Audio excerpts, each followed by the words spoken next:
Oh, it's one. Hi, I'm Craig. This is episode 3 of Denied Shifts. Welcome to it. This is my co-hosts. Oh, I'm getting it right this time. Over here. It's Chris, also known as TropicalPunch, iRacing driver for Amplify. Hello. Very shy hello. How's it going, Chris? How's your week? Good. Hey, I heard you got some new toys, though, this week. No, I got no new toys. Oh, such a liar. Toys. I know he has it off desk, and he's just waiting to show it off. Logitech. No, I got that last 2 weeks ago. Week ago. I didn't get it this week. Well, he hasn't shown it off yet. I'm on my wheel? Thought I did. Mm. I thought everyone saw my wheel. Well, it's now decorated, as you can see. Wheel. It's not decorated. That is labeled with every button for multiple cars. I mean, if since it doesn't light up, I told him just throw black light on it, and then there you go. Race in the dark. Have a Jackson Pollock tapper steering wheel. Yeah, that'd be cool. Do anything else this week? No, it is just a week. Practicing Fuji. Did a few races. One was a fluke and the other one was real, even though the consistency in both would have been two good ones if some drivers in iRacing don't, just stop racing dirty. That'd be great. But can't control that. That's why you wait an hour, stay angry, get back in there and do the same thing and do even better. That's how I do it. Stay angry. But yeah, just practice for Fuji and not much else. It's kind of just a blank week. It feels like a blank week, even though like NASCAR just finished their playoffs and their season last weekend in Phoenix. But it feels like a very blank week after that.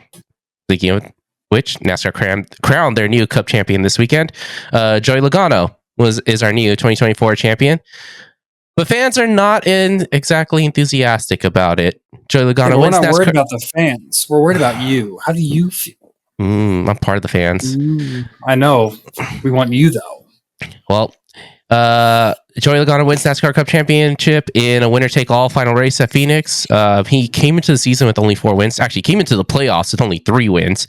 Wins in Vegas to qualify for the Championship 4, or lock himself in Championship 4. Then wins in Phoenix for a 5th win of the season, which also clinched the Cup Championship for him. But he also becomes the lowest average finishing champion in NASCAR history, with an average finish of 17.1 for the year. Fans are not happy and feel like the playoffs is a gimmick after 10 years of this iteration and the latest champion. Which, come on, I can't deny the sentiments on that. Put some emotion into this. I've seen your Twitter posts. You're absolutely livid about this whole situation, man. You got to embrace me. You got to just pour it out. You see, I'm only shit talking Logano and NASCAR's playoffs because I just think it's funny. I know nothing about NASCAR. I just think jumping on the bandwagon to bash Logano's 17 place average and becoming a champion is ridiculous. Hey, I'll give it to NASCAR. There's no doubt that it has created excitement, or not excitement. It's created nail-biting situations because there's elimination races on the line, and so now drivers are putting it all on the table there every basically cutoff race. But has it proven that it is too much of a gimmick kind of thing for someone that like yourself is more been a fan of Formula One and sports car racing and such, and they operate on a full season championship, which NASCAR used to back in the day. What's your thought? It weeds out the weak. A person who averages 17th place over the course of an entire season should not hold the title champion. You have not proven that you're a champion. And I think it's almost like a participation trophy for Little League. Everyone gets a trophy, even though you lost the big game, but you get a trophy anyway. And you guys could correct me if I'm wrong in the comments below of this video, but and even on Twitter. but I think the lowest average finish champion prior to this was 13 point. I don't remember the exact numbers, like 13th place for the whole year. So they for sure were finishing consistently within the top 10, top 15 every week. 17, like no, like you're pushing outside top 15. You definitely had some really bad races and you had some good races, but you had some really too many bad races to be down 17. You're mid pack in a 40 car field, 38 at best. For NASCAR, because they can't even fill their fields anymore. 36, but 38. He's their champion, and that feels wrong because I'm sure there were plenty of other drivers that deserved the championship. Yep. And he didn't. It's almost like he put in minimal effort, but still ends up winning the championship. That's what it feels like. It feels like that. It feels like when you have that school project and everyone has a role to play in the project for finals, except for that one person who doesn't do shit or does the bare minimum. And then when everyone's like, hey, we're ready to put all of our stuff together, he just goes, don't worry, we'll ace it. But what did you do? Nothing. But we'll get an A. Trust me. Especially for Penske, who's like now won 3 championships in a row. Like Logano was 3 years ago, 2 years ago, or whatever. Ryan Blaney last year, and then Logano again. And Penske has figured out Phoenix, especially since this is an elimination race. There's only one race to decide a champion. Like, which is what I think is kind of stupid that despite how bad you are, one race decides it. It's like, wow, so I can be shit 90% of the season, but I'll be good for these few races that actually make it matter, and then I'm champion. Yep. They should be. I think it should be like every other point system, from sports car to formula. Your placement is based on the points, and how NASCAR would determine those points. How that spread would work is up to NASCAR because their grids are large, so they would have to decide points scoring for first all the way back to last, and obviously towards last you're not going to get any points, but that would actually incentivize actual racing versus I'm just going to drive, and then when the races that count towards playoffs and the championship matter, that's when I care. Because then what's the point of racing the rest of the season if you can average basically back of the grid and then end up being the champion for the year? Like, that's ridiculous to me. That's ridiculous. Excuse me. I here's my thing. Like, I know, like, because like in the past, champions used to be decided with like sometimes 4 or 5 races left in the season in NASCAR, and so like the champion would just roll through with top 15s, maybe top 20. Wouldn't need to like compete because they have an X amount of points and the least amount of DNFs happening, But and it was already decided by like the race number 30. And it's a 36 race season. But if they want to put more incentive, like I've heard so many different versions. So Steve Letarte put one out this week, or this, obviously everything's going to come out this week. Steve Letarte put one in Denny Hamlin's show. I think he was on Denny Hamlin on Action Detrimental on his podcast. One change he would make to the playoffs, if the NASCAR wants to keep the playoffs, we have a 26 regular season like we do now, right? 10 weeks to decide it. Well, here's how you incentivize winning especially getting to the playoffs by incentivizing winning. And the only way you get in is by winning a race. We can score points just to score the points for the guys who want to know where they're going to finish in points and whatnot.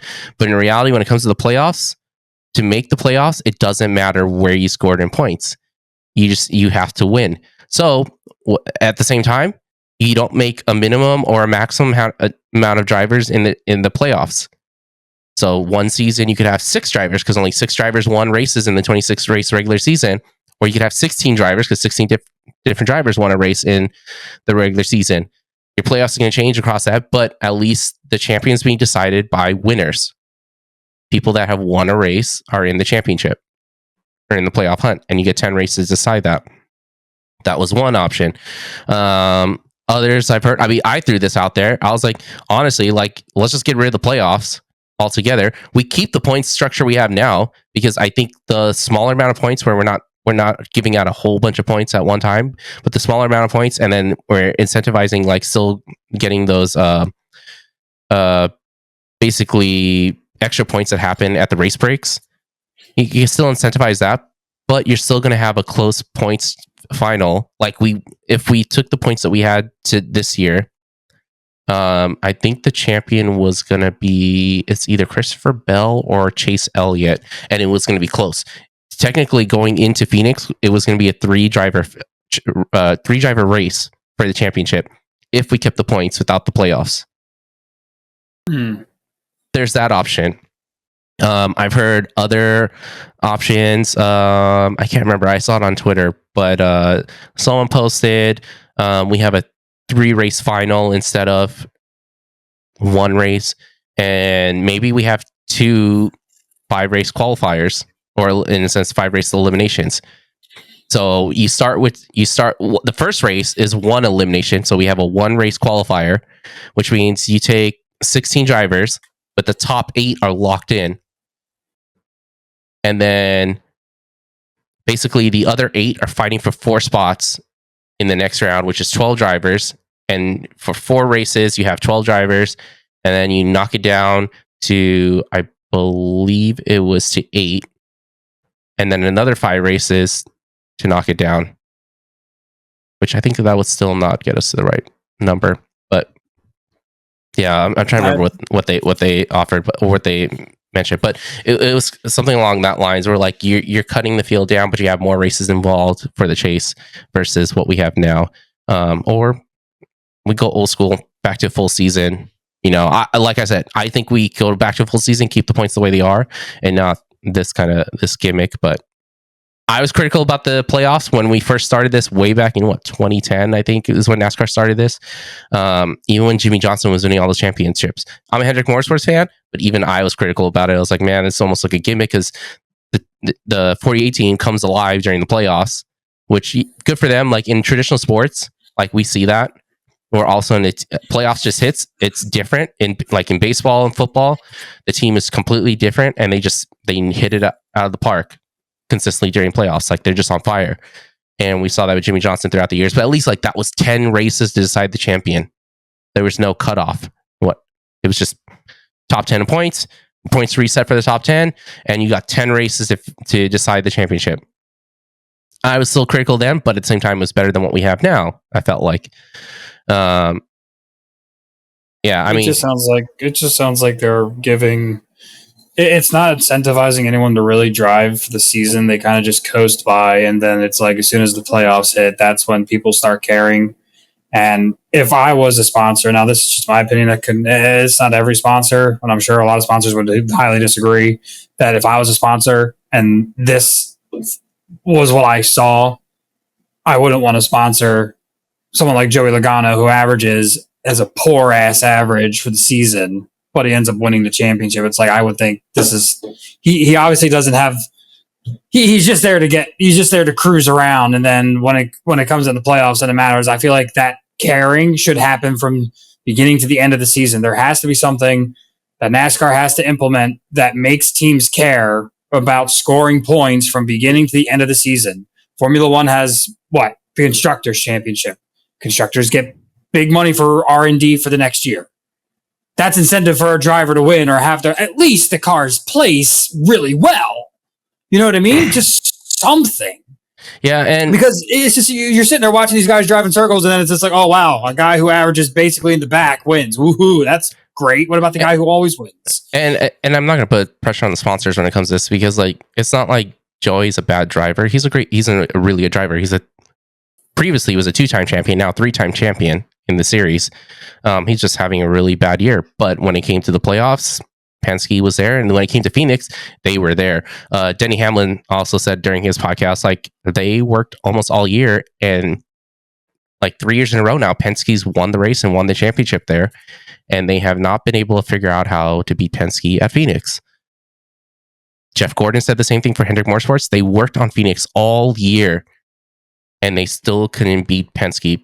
Penske, both the 12 and the 22 car were just lightning fast at Phoenix. So the other thing is maybe we move the championship away from Phoenix. I mean, there's that complaint too. Like Phoenix is been a boring race for race fans, and a lot of people want to go back to Homestead. But now, I'm not discrediting Joey Logano as a driver. I'm sure he's a fantastic driver.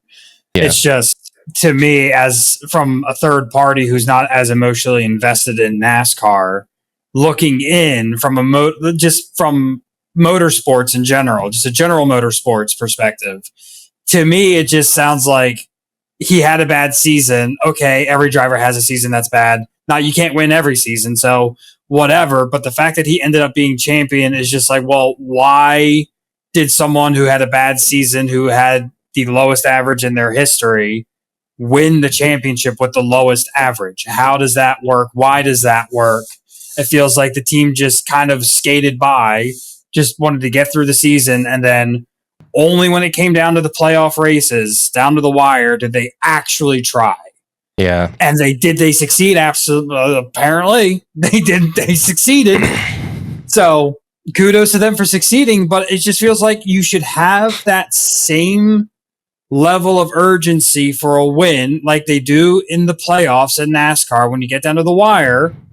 That same level of how the team functions should be all year round. There has to be some kind of incentive for the team to want to work that hard from the start of the season to the end of the season, not just wait to playoffs. Don't wait to playoffs. I want to see that drive from the first race to the last race. These teams are clamoring over each other for some kind of goal at the end of the season other than my driver is now the world champion. That looks great for our team, but like, what do the teams get? What are they getting out of that? Other than potentially more sponsors, recognition, glory, whatever have you. I feel like there has to be some other level of incentive for the teams to work as hard as they do in the playoffs. That's all I have. That's all I'm trying to say. There should be from beginning to end and not just at the end. There should be more. Because I feel like the spread of points, if all the teams have a common thing that they're all fighting for, and X top teams or whoever gets a share of a prize or splits up a prize pool all the way down from this position to whatever position that NASCAR would deem is the line, I feel like you would see a lot more teams start to press and pressure Penske. Right now, it's kind of like everyone goes, all right, well, we're going to try to give it our all throughout the season. And then Penske's like, oh, I'm just going to hold all my resources back and then just go, by the way, end of the season. By the way, I win. Yeah. But this was fun. I win. Other than the fact that they have Phoenix figured out, apparently. So, well, yeah, that too. And they should also change the track to kind of mix it up a little bit. Yeah, especially since it's only one race to decide a champion, like Phoenix every year. No, like, if you're gonna do one race to decide a champion, if you're gonna keep the model, change the track. Change the track. Mix it up. Why do the same thing over and over and over again? Make it challenging. Yeah, make it challenging. Throw a wrench in Penske's plans for the next year's championship. Be like, all right, well, instead of Phoenix, we're going to do this track. And maybe the other teams that are in the playoffs are like, oh, shit, maybe we got that track. Maybe this is our year. Mix it up. Make Penske work even harder. If they want to work hard to win at Phoenix, they should work hard anywhere else. Yeah, and it makes every team be like, all right, so now we have to be good everywhere because we don't know what we're going to get. Well, yes, we'll know when the season starts, but... Yeah, but now it's like you have to be good all over. So if they're going to keep the model because they think all their viewers and race fans are bots, if they're going to keep their model, at least change the last track. Mix it up. Because it just sounds like you pick the same arena that the winner keeps winning at. And it's just like, well, what's the point? We know they're going to win. Spoiler alert. Yeah. I do want to give a shout out and congratulations to not just to Joey Logano, but also Justin Allgaier in Xfinity Series, becoming Xfinity champion in Junior Motorsports over there. And then Ty Majeski with Thor Sport in Craftsman Truck Series. They both did an excellent job winning their races. I think the most exciting race this weekend was the Xfinity race anyways, because it felt like the odds were against Justin Allgaier all weekend. Justin Allgaier, with like a handful of cars, had to start in the back of the race because I forget who it was, dropped oil in practice into turn 3 and 4. No, in turn 1 and 2, and all of them just they go into the wall because there's oil on the racetrack. So Justin had to start with a backup car. He didn't have his primary. Here's the crazy part about his primary. His primary car was the first brand new car that Junior Motorsports got for him all year. All year, he's been driving cars that he had the previous year. He never got a brand new car until this one. And this car they were working on for 2 months specifically for Phoenix. Well, that crashed out in practice. So he goes to his backup car, which was from Vegas. The car he raced in Vegas.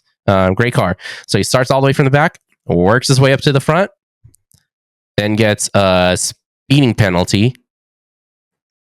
And he still messes up that. So he had to come back he gets a restart violation because he crosses the white line below the racetrack or changes lane before the start finish line. It's technically what actually happened. He changed lanes before the start finish line.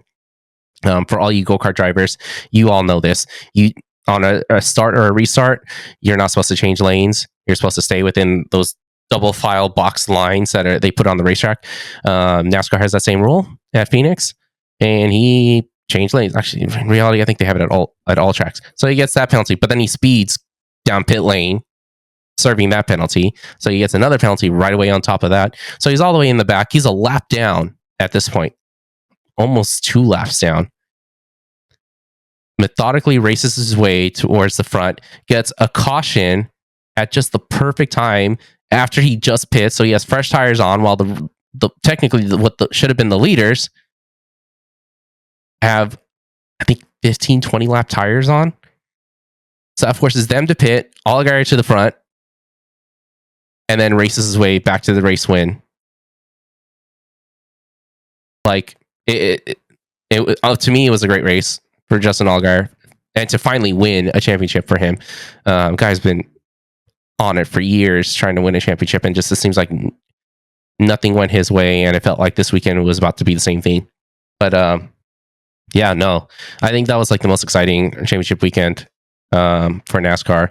And the ratings as well for Xfinity were up because, by the way, for the last 10 races or 8 races, Xfinity's been on the CW, a local channel that all you need is an antenna, not on cable, which is what Xfinity was in the past. So the ratings were up compared to last year, and they're definitely percentage-wise, I think, higher than NASCAR Cup Series. Just because it wasn't on cable. And if you look at 2025 schedule, it's like filled with cable and streaming services. We got Prime Video as like for 5 or 6 races, TNT for another. Hardly any of them are on Fox. Most of them are going to be on Fox Sports 1. Same with NBC. There's hardly any races on NBC. It's all going to be on USA, if not Peacock. Like, what are we doing here, NASCAR, for Cup Series and the TV thing? But Xfinity next year is on the CW the whole year. I feel that way for all sports. Like, why the hell do I need 12 different platforms just to watch the season? Yep. Why can't I just tune into ESPN and watch the coverage? Yeah. Whatever. Frustrating. But unfortunately for us, to watch our race coming up this weekend, Fuji 8 hours for Amplify. You do got to watch on Twitch. It'll be on my Twitch, twitch.tv, Ripple FTW. It is our last endurance race of the year. It's also closing the book on our first year as an iRacing team. As a midfield team. Hey, it's our first year. We're startup, basically. Hey, I ain't talking down about being midfield our first year. Shit, man. Better than being back in the grade. We're midfield. I'll take it. I'll take it. That's a W in my book. Justin won't be in the driver's seat this weekend. You will be. I'm not in the driver's seat this weekend either. That's a surprise. But we do have a new driver. Wow. I'm just kidding. He's critical about me cutting grass, but then over here, if you ever catch a stream with him racing, he goes from race car driver to landscaper. Except for I'm going to give him a job. I'm going to give you a John Deere livery for the car, so you can just be like, "Oh, there's a patch of grass that needs to be lowered." Says the one that likes to play with the kitty litter and knock down walls like they're the Wall of Berlin. I'm sorry. I like to sow the seeds of discord into all the barriers. I like to sow the seeds of democracy into the barriers. I guess that's the sound freedom makes, right? The freedom sounds. Add freedom sounds, and what the fuck is a kilometer? That's baby. But yeah, this weekend, Saturday, November 16th, at 7 p.m. Eastern. I may start the broadcast a little bit earlier. I might start at 6:30, 6:30 Eastern. Do a little pre-show. It's our final race. Hang out with you guys and whatnot. But we'll also after this, we'll be prepping for 2025, our second year of our iRacing program, and we will kick it off with the big one, Daytona 24, which I will be back in the driver's seat for that one. I'm excited for 24. His face like that. You know what? I'll start a second team. I don't need you. No, I want to be no. You know. What do you mean? No. That's what do you mean? Hey, but can you talk about our new driver, by the way? It's my what? No, he's not. He's my cousin. See, he wants to do it. He wants to do it. I wanted to do it, but I also told him that I'm doing it for Amplify. So then I kind of just waited a very long time to hear back if our Justin was going to come back and do it, but we haven't really heard from him. So then I just asked my cousin if he would want to do it. Because I'm doing it for Amplify. I was like, would you want to do it? Drive for Amplify, as like an honorary driver for this event. That way you can do the event. And we have a driver, blah, blah, blah. He said yes. He had a bunch of a series of unfortunate events happened, which he had an open weekend, but then obligations changed because life, and he's also a parent. So he got it to work. So we're doing it Saturday night. But for the 24-hour, he's much more excited for the 24-hour one because him and I have been planning that he will come to my place, my house in person, and him and I will have both of our racing rigs in the rec room, and we'll be doing the 24 hours of Daytona in person with each other, and you remotely, obviously, for 24 hours because he also has a kid and he doesn't want to wake up the kid, and I'm sure his wife wants him out of the house so he's not screaming, not being loud. So, and I told him that's fine. I'll be in my room. Yeah, we'll have 2 racing rigs, 2 computers, and all in one rec room with a TV and a couch if someone needs to take a nap or needs to take a break. Yeah, we haven't talked about whether or not we're going to get a 4th driver or not. Also depends on if Justin wants. Justin's kind of taking a break right now, which is fine. He's got a lot of life events happening for him. But yeah, I mean, it's exciting. Deep. Any highlights from the year that you want to talk about when it comes to the first year of iRacing? Anything exciting? No. I mean, there's no highlights. I just think we survived our first year. We did it. We made it through 1 year. I just want next year. I just want Daytona. You and I together on Watkins Glen. That was full of rain. That was fun. That was great. Sebring had rain too, but I think because it was the first time with rain for one of those iRacing events, it didn't feel the same. It was a disaster. Yeah, Sebring was fun in the dry. It just sucks in the rain. It got to a point where like this is insanity kind of thing, and like it wasn't like just like trying to survive it. It's teams just didn't seem like they knew how to, or other drivers didn't know how to race in the rain. They were overshooting things. They would piss missile it out of pit lane and just spin out in the oncoming traffic. Yeah, on our already very slick and difficult racetrack. Besides the fact I'm about to diss VRS right now, but besides using VRS setups, I look back at the whole year when it comes to that, and I was like, it was a mistake. VRS setups are trash. I think Daytona was my favorite part of the year. Daytona 24 was my favorite race of the year. Honestly, because I think we were most hyped about it. 24 hours staying up to race for that, and then it was like sleepover with racing. I loved it. It was like a remote virtual sleepover. I thought that was awesome. And then we got to see fireworks at the end of the race. In the middle of the race. Was it the middle? I thought it was at the end. They had the fireworks going on. No, middle in the race. Because remember, it was that night. Cool. They did the traditional, like how it's done in real life. The middle, like I think it's 10 p.m. at Daytona or 11 o'clock at night over there. They do their fireworks show while the race is going on. So we had that during awesome. Were you in the car at that time? Mm-hmm. Yeah, it was you because I was watching. That shit was magical. I thought that shit was magical. I think you pointed out that they were going to do they're doing fireworks. And then when I got to the part of the track where I could see it, I was like, yo, it was magical. Yeah. I thought Daytona was probably the best one. It's literally a virtual remote sleepover that you and three, well, depending on how many drivers you have, 3 or 2 other people get to just like take shifts sleeping and driving and chatting, keep each other awake. That's just awesome. That's probably like my favorite, and I really wish they did the 24 Hours of Le Mans. I really do. I wish they did Daytona 24 and 24 Le Mans. Yeah, I wish iRacing did 24 Le Mans as well, but Major's Garage has that, I guess, in collaboration with them. So. Yeah, they run it through iRacing, but I wish iRacing had like on their calendar. Yeah. But I do want to do the 24 Hours of Le Mans. If we can catch it for Major's Garage, I would like to do the 24 Hour Le Mans. We should be able to because it happens in that break in iRacing for endurance racing in June, so it'd be cool to do that. That was great. I look fondly back at the 24 hours. That's like the race I go like, I can't wait because we're heading into that window where we're transitioning from fall to winter, then back to the start of race season. And then we get like the whole 2 events at Daytona back to back. And I'm, it's my favorite. Oh, I mean, by Daytona, we're in the middle of winter then. I know, but it's like the dead of winter. It's cold out. You ain't going nowhere. And you're sitting inside, you're racing. Oh, it's beautiful. I remember that. I was in sweatpants in the middle, late night in the middle of shift. I made you go to bed. Justin stayed up with me to jump on. And I was like, in a sweatshirt and sweatpants. I was like, I'm cold, but let's do this. I'm in the driver's seat, put my gloves on. Yeah, it was a lot of fun. I know. I get to do it in a rig next year, though. That's the difference. I'm no longer at a desk. Come roar.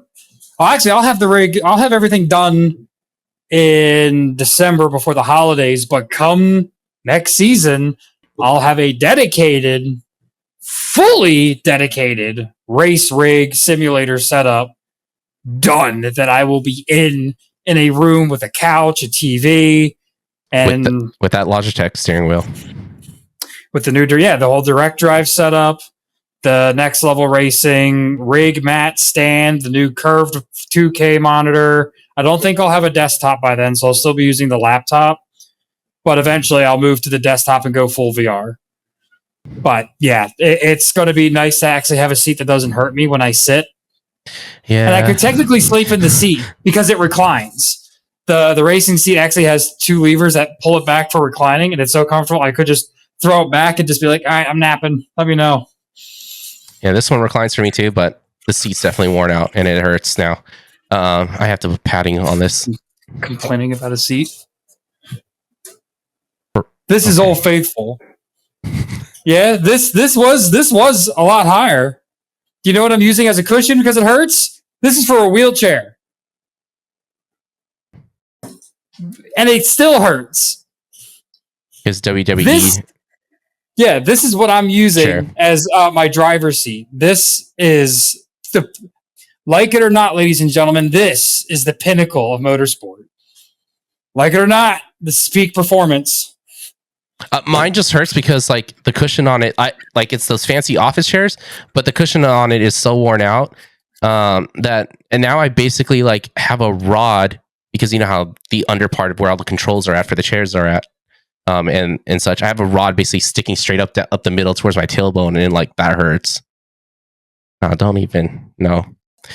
What do you mean? You're the one who said it. You have a rod sticking straight up. Hey.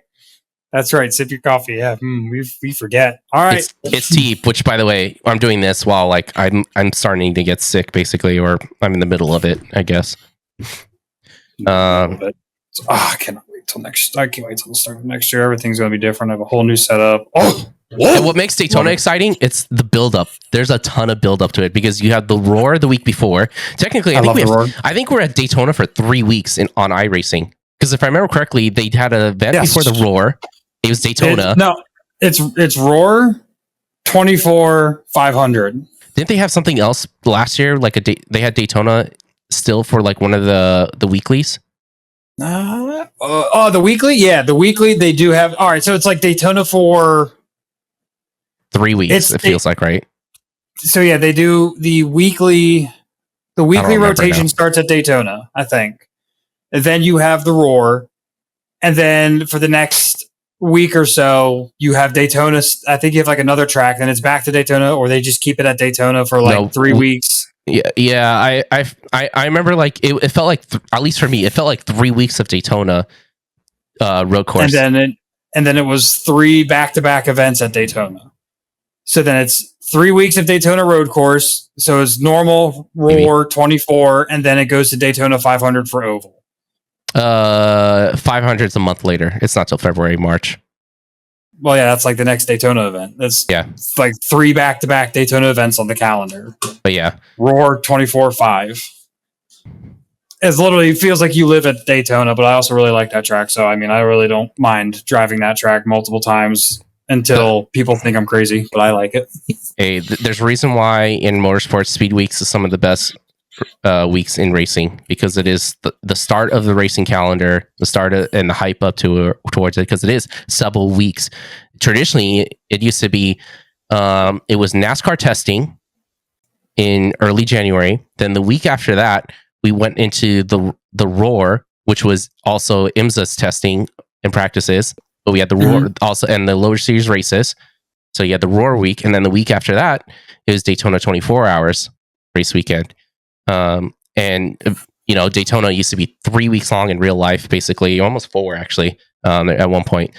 And then February, we had 2 weeks, almost 3 at one point in the old days of NASCAR at the Daytona 500 for Daytona 500. Speed Weeks is something else at Daytona, and it's such, to me, it's a beautiful painting. It's the most beautiful thing out there. I mean, maybe that's just the racer inside of me talking about it. That's I think we're all hyped up about it. I hyped it up to my cousin because he knew that I did the 24 hours at Daytona. When I told him all about it, he got really wanting to try it. I told him that it is. Oh yeah.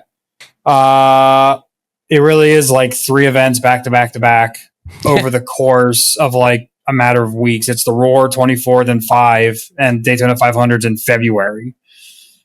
So it's January Roar, January Daytona 24, and February 500. And then after that, that's like the last of Daytona.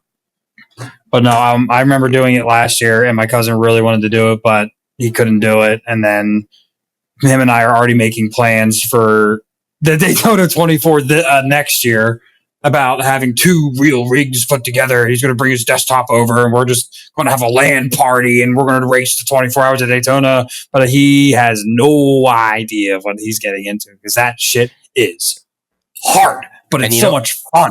You know what will be interesting? Okay, so Fuji this year, they're using they say it's dynamic weather, and it's the first time they're doing that for the special event, but they're using the realistic weather for it. And so Fuji is supposed to have rain maybe the last hour and a half of the race, which is probably going to be my stint. Yeah, it's going to be more like what's actually happening locally in Fuji. The weather's like that. What is going to be interesting at Daytona, if they do realistic weather, whether or not it's going to, like, that will be the first time we actually get rain at Daytona event as well, because the rain element in iRacing's brand new. It didn't come until Watkins-Glen was the first event that we had rain. No, Sebring was. Sorry, you're right. Sebring. Yeah, and then Sebring it came was and like ruined everything. Yeah, so I'm curious if we'll have rain during Daytona, which will be a fun race on the high banks. I really hope we don't. I really hope we don't.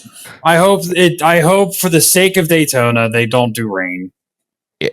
Unless they really have rain in real life, which sometimes it does. But when it does have rain in Daytona, because it is Florida, it's a peninsula in the Gulf, and the weather's unpredictable there.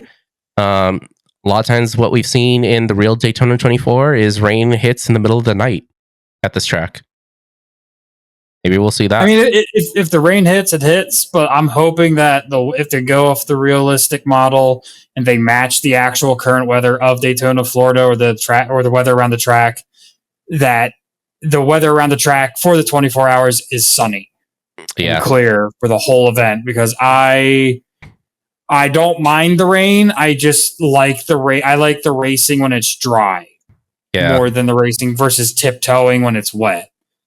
I'll admit the race is fun, tiptoeing when it's wet. Other than that, looking to the future, this weekend it's Tyson versus Paul at Cowboy Stadium. F1's still on break. We got a stupid 2-week break for F1 before we race in Las Vegas. And basically, break. They finished off the last 3 years. No, dude, is there a break after Vegas? Better not be. No, I don't think so. It's the last 2 races of the year. It's Vegas, and they go to Bahrain, and then Abu Dhabi. Like, I don't know why they need another freaking break between, but we're waiting another week until Vegas happens, and Vegas is a night race. The main event is going to start at 10 p.m. Pacific time. 10 p.m. Pacific time. It's not even like normal prime time for West Coast or America. On a Saturday too. It's not even a Sunday night. It's a Saturday night race. So it does cater to the rest of the world and Europe especially more so. But I mean, the lights are going to look pretty for Vegas because at night. I feel like that's kind of. I mean, I get it works for Europe, but I also feel like they force the American viewers to work around Europe. They always they should force Europe to work around American time when you're here. You should race on America's time. And then have your European friends suffer for 1 or 2 races. And at the same time, it's not like at this time of the year, late November into December, that Vegas is hot in the day. If anything, it's worse at night. It's cold. It's freezing at night. Like because it's the desert. It gets at this part. I went to Vegas in late November, and it was cold. I was bundled up like we was going to have snow or that it was freezing. Yeah. So Nevada in the winter is cold. It might all be desert, but it's cold. It's still cold in the winter. It snowed and I went to Nevada 3 years ago for Christmas. It snowed. It snowed in Reno. Yep. Snowed. Like it was an actual decent snow and it was freezing. I had to buy a winter jacket while I was out there because I went with shorts and jeans thinking, oh, it's going to be summer weather. We're in the desert. Yeah, like that's what we're going to watch this week, or not this week, next weekend. You know, people are going to be bundled up at the race. The drivers are going to be freezing. They're going to wish they stayed in the car. The drivers are going to be comfy. When they get out of the car? No, they're not. When they get out of the car, no, that's going to be terrible. When they're in the car, they're going to be nice and toasty. Especially when they get out of the car sweaty in that cold. It's going to be a shock.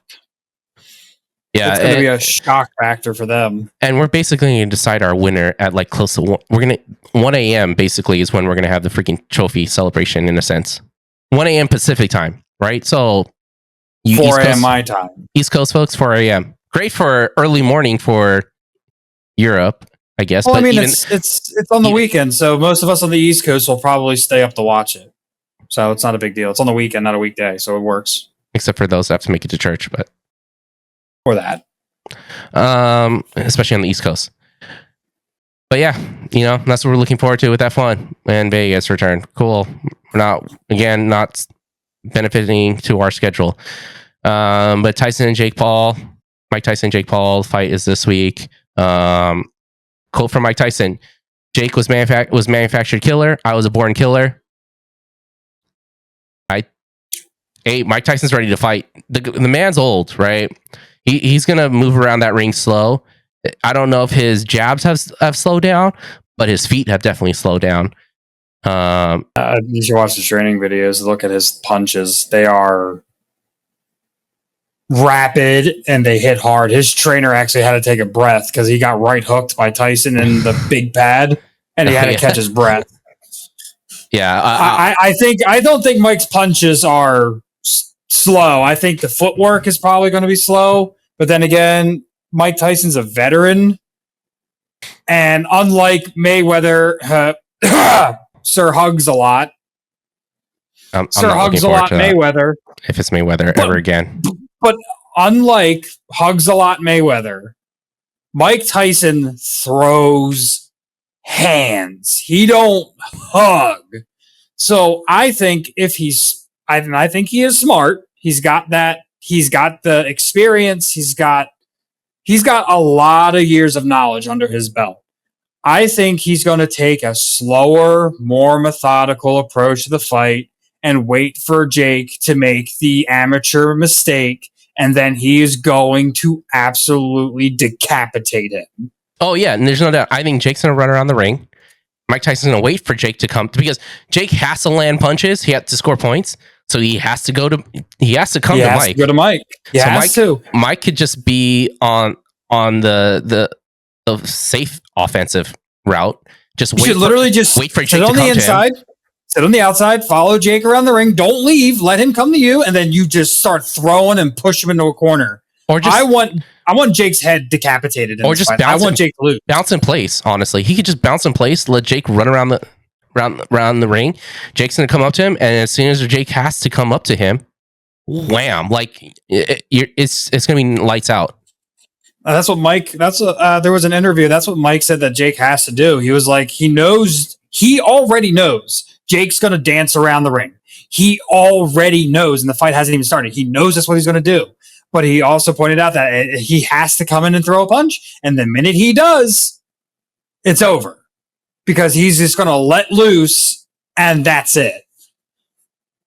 Jake's got the reach because he's taller than Mike. He is younger, but he also doesn't have the experience Mike does. And I know that this is a scripted fight and it's for marketing.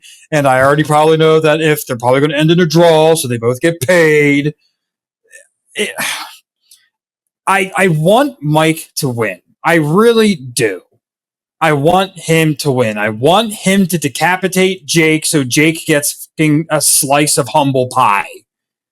He needs to get off that I'm so good, I can take anybody on. There's a lot of people saying that that Jake's gonna kill Mike. Mike's too old. I mean, yes, he is old, but have you seen his physique? God, for an old guy, he's built like a WWE wrestler. Dude, that's like RFK. He's huge. And he's still got the stopping power in his punches. Yeah. I will agree that he doesn't have the movement. He doesn't have the speed in his feet or his hips. He doesn't have that anymore, but he's got cannons. I mean, how old is he now? He's in his 58. 60s. Oh, 58. But pretty much 60. Yeah. Well, if you want to consider the abuse his body's taken over the course of a boxing career, he's probably like 60, pushing 70s. Pushing 70s and damage and wear and tear. I think sometimes the way he moves, his body looks like he's already in his 70s. Mm-hmm. Or even later than that. Because there's some 70-year-olds that I know that just move better than that. If there's one about this fight that is different, all the interviews I've seen of Mike Tyson being interviewed at press conferences with Jake, and all the interviewers ask him, what are you going to do if you lose? And every response Mike gives was, I'm not losing. Oh yeah. And he's been very consistent with that answer. I don't intend to lose. He's still very competitive. So that's why I'm wondering, is this really going to be, and will Mike decapitate Jake in the ring? That's why I'm just I want this to be true. I want him to carry that same attitude into the ring and don't just script the fight because Jake has to win. I want Mike to win, and I want this to be the last fight. He takes Jake on, decapitates him in the ring. Jake gets a slice of humble pie. Mike officially goes into retirement forever. This was the last fight, the end. Mike goes in, shows off Iron Mike one more time, closes the book on Iron Mike. That's it. Iron Mike goes into retirement. And I don't think most of us want to see another fight like we had with Mayweather versus Pacquiao. No, which was I still have PTSD from that. I watched the fight and I was yelling at my screen the whole time for Mayweather to stop hugging Pacquiao. I was just fuming. Got to be the worst boxing fight I've ever seen, and it was definitely a scripted rig, whatever you want to say when it came to that fight. Scripted, it was all determined by betting and the money pool, and it was divided up equally. Even though everyone's like, "Oh, but Pacquiao got a huge payout." Okay, but everyone wanted to see a fight. Yeah, not this. That wasn't a fight. Like the Pacquiao versus Oscar De La Hoya fight, which wasn't a big ticket fight, not as big as Mayweather and Pacquiao, was more entertaining than this was, than that fight was. So I've been a camera operator for a live event center who did fight nights with low card, low tier boxing. Some of them were actually like pro that, weren't big names, but they were pro. They would come in and be like the main event. That was fighting. That fighting was real. Like they came into the ring and they beat the tar out of each other until either A, there was a knockout, or they went the distance. Yep. Like that's fighting. And that's a lower card. That's not even a big name fighter. That's like a locally big name, or maybe like a name of a state or like a city, but like, holy shit. Like, damn, that was good fighting. Every fight was good. But I'm just hoping that this situation, with how we all know how the Logan brothers do their marketing and their, Fugazi, it's a whizzy, it's a wazzy, fairy dust. It doesn't, whatever Matthew McConaughey said, fairy dust. It's not on this scale. It doesn't matter. I really hope that this fight is real. I want this to be a real fight where Mike has the opportunity, and I think he has the skill and the knowledge and the experience to win. That he wins, and this isn't just a hug fest for money, even though everyone in the back of everyone's mind who can appreciate boxing already knows that this is just all for money and it's just all bullshit. Yep. Mike's here for the payout. Jake's here for a payout and street cred, and he's trying to take advantage of a boxing legend to do it. So your prediction for the match: Mike Tyson wins TKO. Oh yeah. How many rounds?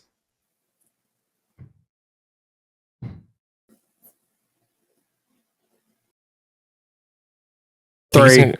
Oh, so we're not going the distance. What's the distance for this match? I have to look that up. I don't know what the total. Let me see. Because they negotiated on that one, right? They did, and I know that Mike did I guess like training with like rounds, and he went 8 consecutive rounds without stopping in training, which is for his age. That's really good. Yeah. For Tyson versus Paul.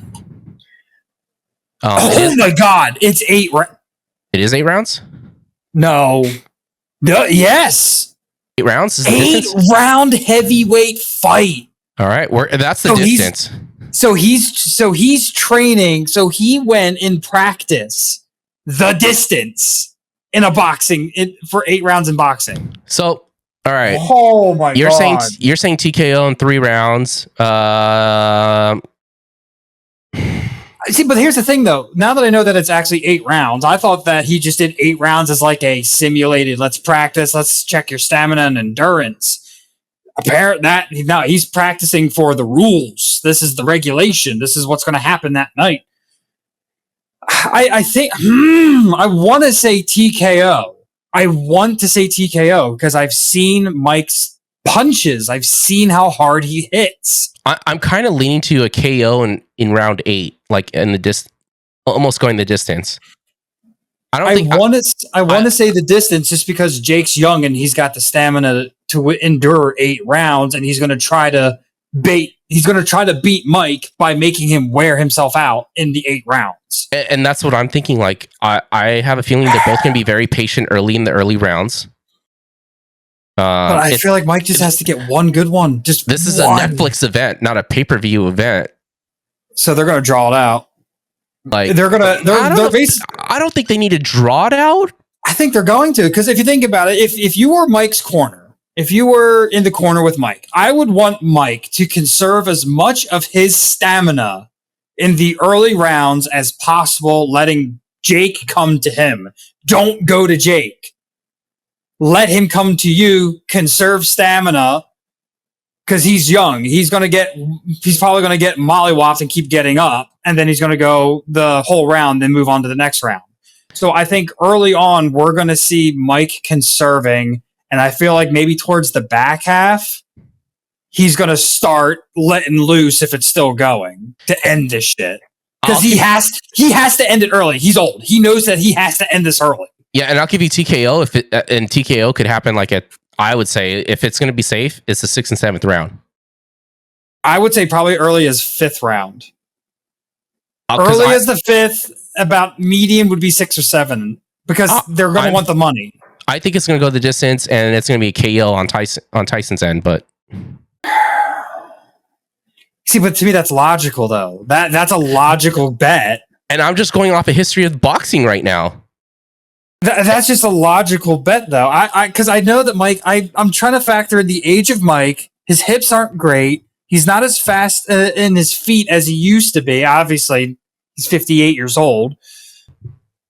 But if I were Mike, in my mind, I want to knock this kid out as soon as possible while I have the stamina. Hey, this could be a whole wash, and he knocks him out in the 2nd round. So yeah, that could happen. We're both wrong, and then it's like, oh well, GG, bro. He unleashed the fury of he unleashed the Iron Fury on this kid and decapitated him in the ring. They're still gonna get the money for it because it's a live Netflix event. It's not a pay-per-view event, so the money's just off of like streamer subscriptions from Netflix. Can we do plus or minus a round? Can we add plus or minus? Because I'm going to change my prediction. Go for it. Plus or minus on this one because it's unpredictable, I think. I'm going to say TKO or KO. Well, TKO round four plus 1 round in the event that it doesn't happen in round 4. It's going to happen in round 5.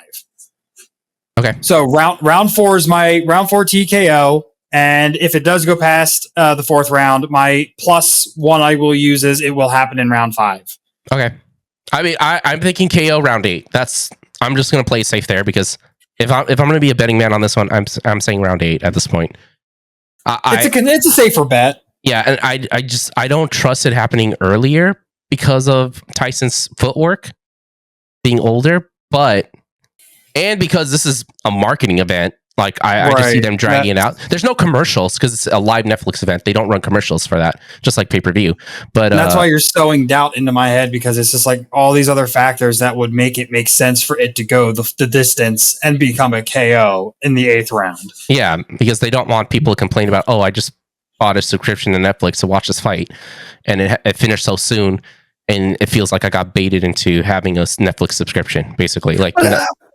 I don't know if that's necessarily the going to be true because if you think about it, people are going to buy a Netflix subscription to watch Iron Mike. Let's be real. People who are tuning into this fight are here for Iron Mike. I would say the minority are here for Jake Paul. There's young people that are into boxing that finally get to see, definitely not prime Mike, but they get to see Mike Tyson at least enter the ring one more time in their lifetime. They get to see old Iron Mike step into the ring and throw hands one more time. To me, that's huge because my dad used to watch boxing and he would tell me about Iron Mike and all these other fighters. And I'm sitting there going, wow, I wasn't even a dirty thought yet. I missed all this, but now I even get to see even if he's old, I still can appreciate the fact that he's stepping into the ring one more time, and in my lifetime, I get to see him fight. Yep. Even if it is one last time and he's in his age, I would have loved to have seen him in his prime. Like, goddamn, I wish I could see more than just replays of him in his prime. But I'm going to appreciate and be grateful for the fact that I at least get to see him one more time enter the ring. So you're saying TKO round 4? Plus 1? Plus 1. Well, there's our prediction with that one. No prediction for F1. We're going to wait another week, let it marinate and simmer because nothing's really happening in F1 news. They're just talking about the same old stuff. Norris, Verstappen, Norris. The F1 75 is the new talk of the town for Formula One currently. Checo Perez is in for the next 2 more years. He's solid at Red Bull, shutting down those conversations or rumors. Yep. So there really isn't a lot going on in the sense for Formula One, and sports car racing is over. Their season's over. At this point, they're whatever mergers or acquisitions are happening now for sports cars, such as Wayne Taylor Racing for Cadillac and Hertz Team Joda, which they got the car already, and they already wrapped it with the Cadillac and Wayne Taylor Racing wrap, so they're ready. I think testing's coming up for them anyway. So yes, so we're heading into the testing for the Daytona. Yeah, it's all winter testing for next season for every series. NASCAR's got testing this week, I think, or next week. They got some tire testing happening. IndyCar's going into testing as well. Logan Sargent's now in IndyCar with Michael Shank, or at least going to be testing with Michael Shank Racing. And so, yeah, we're going to the winter break of motorsports until, well, we still got 3 races of Formula One. But yeah, I mean, we'll wait on Formula One next week to predict that for you guys. Yeah, just because it's closer to the race, and I mean, at least if you guys are watching the race, the predictions are still fresh in your head versus having to remember what the predictions were here. So we'll save it for when it gets closer. Yep. But we both have Mike Tyson this weekend for tomorrow. The fight's tomorrow, basically. And well, for you guys on the podcast, it'll be, when you're listening to this, it'll be today, later tonight on Netflix.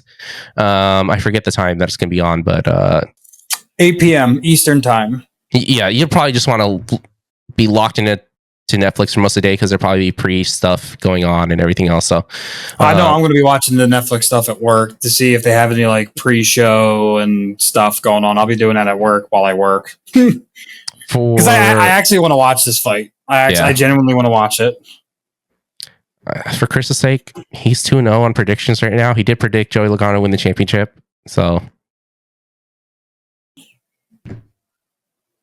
Oh, all right. And for the record, I do have, as when I worked as a technical director and camera operator, and I did live event fight nights for live event center at a casino.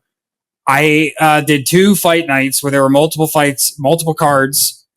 I called every card's winner before the judges did. That's impressive. Every fight was called. I called everyone. I didn't miss a single fight. I called every winner. And I'm hoping that I keep that streak going with this one, because this one would be my magnum opus if I called it that Mike Tyson takes Jake Paul. Why are we not going to Vegas? Because the Cowboys need something good to happen to them in their stadium. After the Eagles dragged their feathery balls across the Cowboys field. Fly, Eagles, fly. Yeah. 36-4. Their stadium is solid. They're trying to make good use of it for other sports now. They're like, all right, our team's done. We need other sports in here. It's funny that we're both Eagle fans too, and we're on different coastlines. I'm on the West Coast in California, and you actually are from Philadelphia. But yeah, it was a good weekend for us watching them just demolish. That was hilarious. Jerry Jones's Cowboys, Cowgirls. The Cowgirls, yeah. What's funny is that my not my direct supervisor, but his direct supervisor is a Cowboys fan, and anytime someone brings it up, he goes, "I don't talk about it." And I'm sitting there going, "Womp womp." I mean, I don't follow the Eagles as hard as a lot of other Philly fans. Like, there's Philly fans that know the players' names and all this other stuff. Yeah, I don't know names, but if someone's watching the game, I'll watch it with them. It's your hometown. I got to root for somebody, and if the Eagles fail, at least we have the Pittsburgh. We have 2 football teams in PA. But I am technically close. I live technically closer to Philadelphia, so therefore the Eagles are technically my team. I live further away from Pittsburgh than I do Philly. I got 3 in California. That's weird. 2 in Chargers. 49ers, Rams, and Chargers? Yeah. Yeah, we have 2. And one's the Eagles, who, when they lose in the most Philly way possible. But when they win, it's the people in Philly are happy, but then they're pessimistic about everything else. That's just being a Philly fan. It's just, when the Eagles win, the loss is coming. We just know it. Hey, if I'm going to root for California, or more specifically an LA team in my hometown. No, don't you have 4? No, they went to Vegas. Yeah, you used to have Vegas. Oakland. Yeah, I was going to say you had Oakland, but then they moved to Vegas. But if I'm going to root for any LA team, I'm going to root for the team that's originally from LA and is really the real NFL team for LA, the Chargers. Well, that's a problem. Because if I had to root for a team in California, it'd be the Rams. The Rams are imposters. They should be, back in Cleveland, where they're from. Just like the Dodgers are from Brooklyn. I just keep it real, guys. I'm from LA. I'm born and raised here. Hey, thank you for staying with us within this episode. And I hope you guys enjoyed listening to us talk about different events, racing for the most part, and sports events. If you haven't already, please like and subscribe to Amplify's YouTube channel and turn on that bell as well, so that way you get notifications every time we submit another video. Maybe we'll go live one day on there. And that way you never miss an episode from a podcast. You can follow us on social media as well, where we discuss topics from the episode and many others as they happen. You can find the links to Amplify and as well as Chris and I's social medias in the description below. Hopefully I feel better by next week, and we'll definitely have a lot more to talk about. But yeah, thanks for joining us again. Don't forget, hit like and subscribe on the channel. Follow our podcast. And we will see you again for episode 4 next week. See y'all. See ya. Bye.